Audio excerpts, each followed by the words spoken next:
Proses evakuasi masih berlangsung di Sidoarjo. Kita akan cek pantauan terbarunya lewat laporan jurnalis Kompas TV Nyoman Deni dan juru kamera Misbahul Munir dari lokasi Pondok Pesantren Buduran. Kami juga akan mengajak Anda melihat langsung laporan dari Arif Hidayat dan juru kamera Ismail Hasan dari Rumah Sakit Bayangkara Surabaya.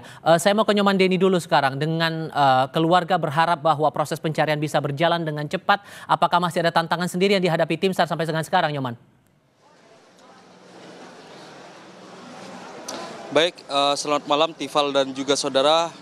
Hingga Sabtu malam ini tim SAR gabungan yang terdiri dari Basarnas, TNI, Polri, petugas pemadam kebakaran hingga tim medis dan relawan juga masih terus melakukan upaya pencarian di lokasi ambruknya bangunan di Pondok Pesantren Al-Khosini Buduran Sidoarjo.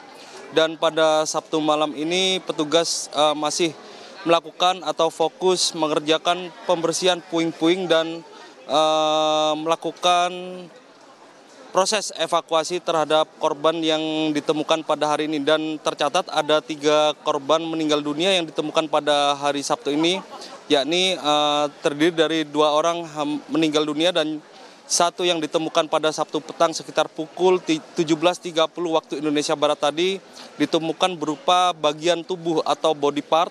Dan bagian tubuh tersebut langsung dikirim oleh tim SAR ke Rumah Sakit Bayangkara Polda Jawa Timur untuk dilakukan proses identifikasi oleh tim DVI. Dan hingga saat ini memang di hari ke-6, posko SAR di kawasan Pondok Pesantren Al-Khosini Sidoarjo ini masih terus ramai oleh keluarga dari para korban yang belum ditemukan.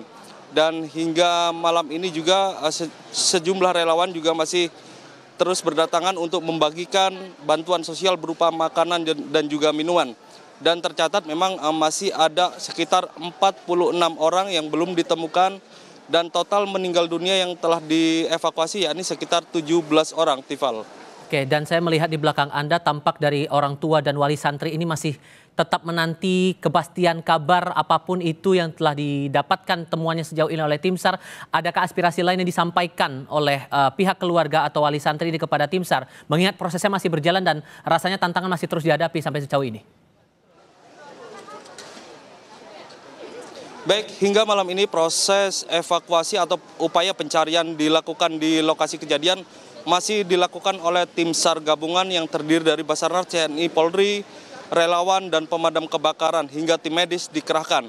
Dan keluarga juga diperkenankan melihat secara langsung upaya evakuasi yang dilakukan petugas melalui layar monitor yang disediakan di posko SAR dan bisa disaksikan secara langsung.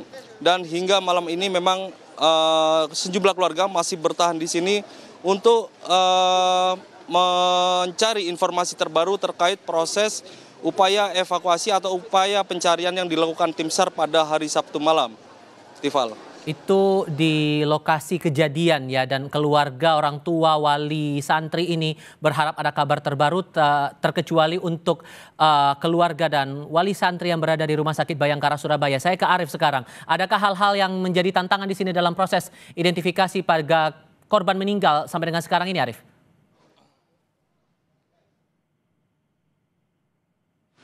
Ya, selamat malam Tifal dan saudara.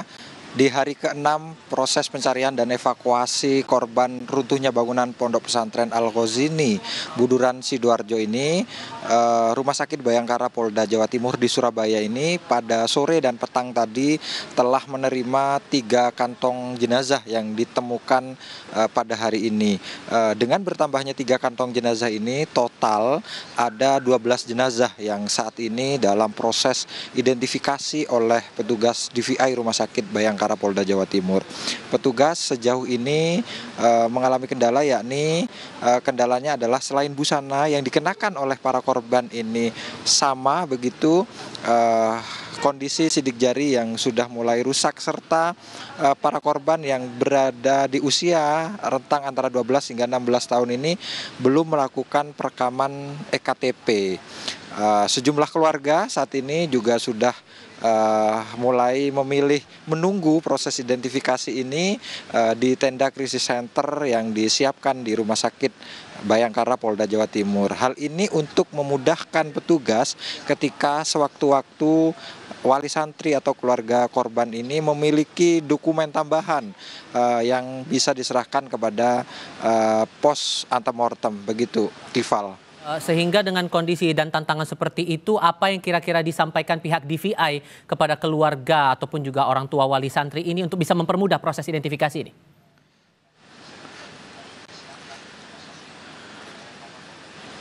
DVI telah mengirim 57 sampel DNA korban dan keluarga korban ke laboratorium di Jakarta pada pagi tadi. DVI sangat berharap data-data tambahan dari para keluarga korban seperti ciri-ciri khusus yang melekat pada korban serta pakaian-pakaian terakhir atau foto-foto terakhir yang dimiliki oleh keluarga untuk disampaikan di posko antemortem untuk memudahkan proses identifikasi. Tifal.